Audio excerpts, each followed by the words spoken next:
The pipes are calling from glen to glen and down the mountainside. The summer's gone and all the leaves have fallen. Ah, my father. Who was my father? A tall man, a wounded man, and a yearning man, I would say.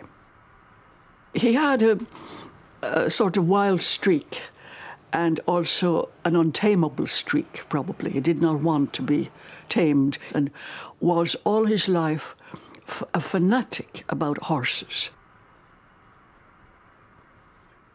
He also was a drinker. He wasn't what you'd call a genial drinker. He was a very angry drinker. I was afraid of him. I was the last child, and either maybe because I was the last child or maybe because of my nature, my mother was almost affixed to me, if you know what I mean. And I was her little protectress when there were rows or scenes. And naturally, he hated that.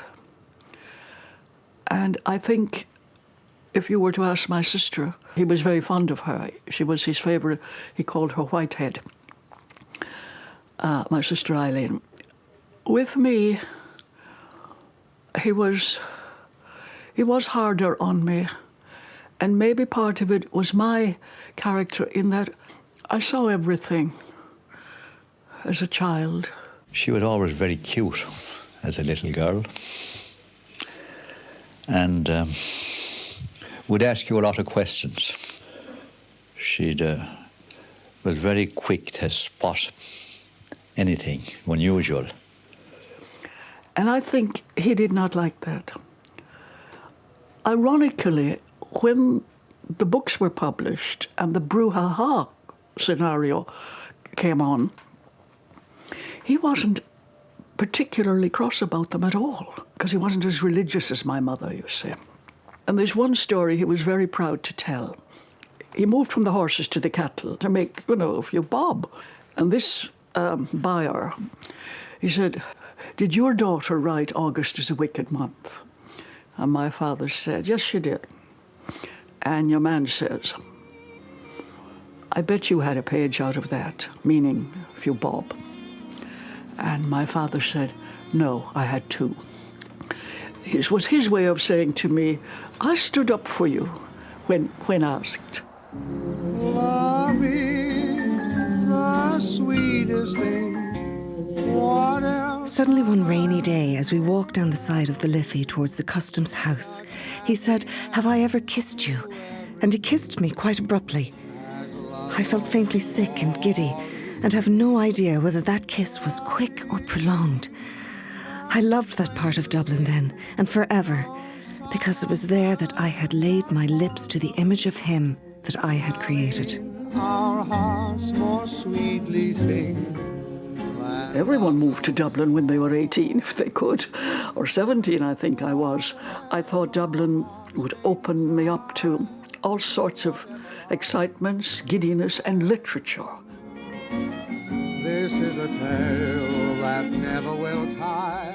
I came to be an assistant in a pharmacy. It was my parents' and my brother's decision for me. The strongest thing. In those days, you worked for free in a chemist shop to learn the trade.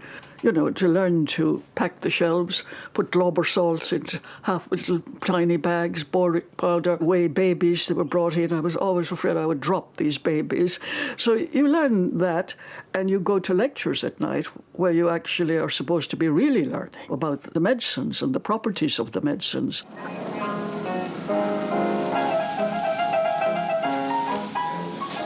I was telephoned by a journalist called John Ross. He said he was with some people in a pub in Henry Street, and one of them was a writer. Writer? Oh, writer.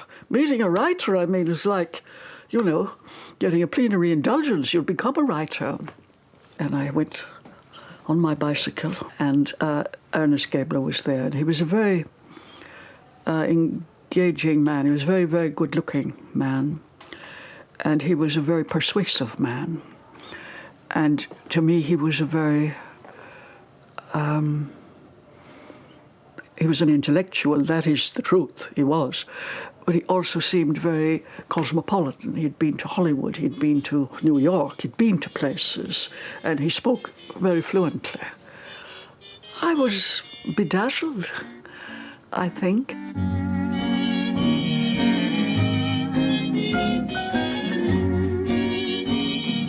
My mother was informed by an anonymous letter that I was going out with a married man, had been married, who was also a communist. And if you read the Irish papers at that time and the dictums of Archbishop McQuaid, communism was mentioned every minute. Sex and communism were the two things. So that I very hastily and nervously left the chemist shop in my white coat with no money in my pocket. I had qualified, so I could have taken my salary, but I literally walked out of the chemist shop, down their back garden, and out through back streets to get a bus to where Ernest Gabler lived, which was in Wicklow, Lake Park. I was with a man who was 20 years older. Sigmund Freud would say a father figure.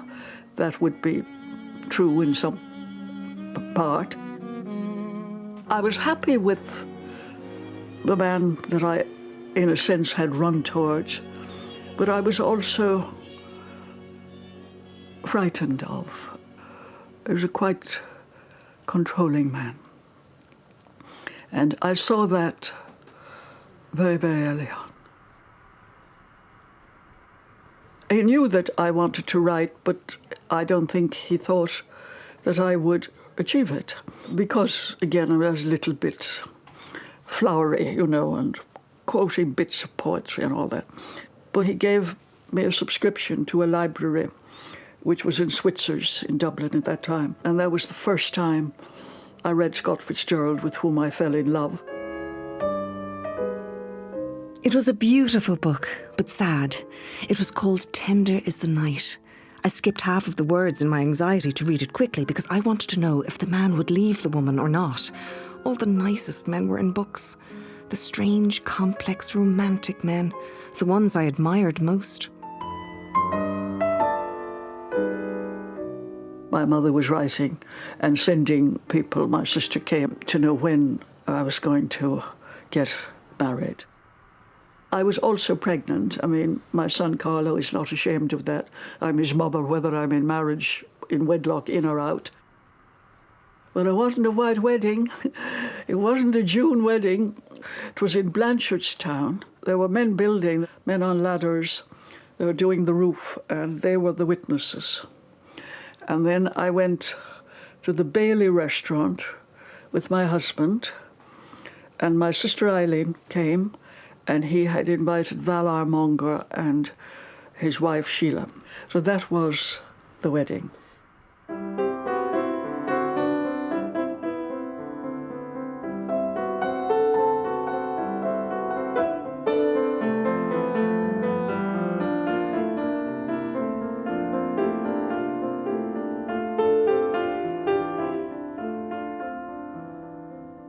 Ernest was a writer himself, and I think he felt he had failed or disappointed himself in not becoming a more poetic writer.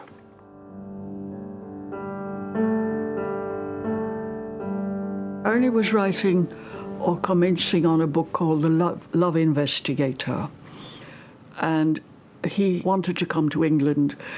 Subsequently, he said it was of my doing, but I had not really that much influence or authority over him, and that is the truth. I was delighted. I mean, when I heard we were coming to England, I envisaged Mayfair. Not that I knew what Mayfair was, but I did envisage something a little bit more, you know, glamorous.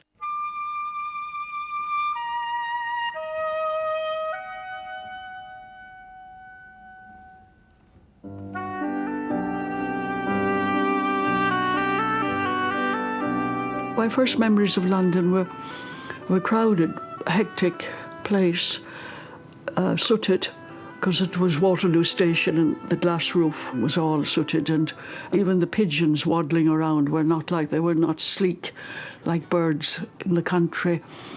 And it was November 1958. I was with my little children, and their father had come a few days earlier to install us in what I call outer suburbia, in SW20. It was called Cannon Hill Lane, and it was a little house, semi-detached, mock Tudor, I think is what the name given to it.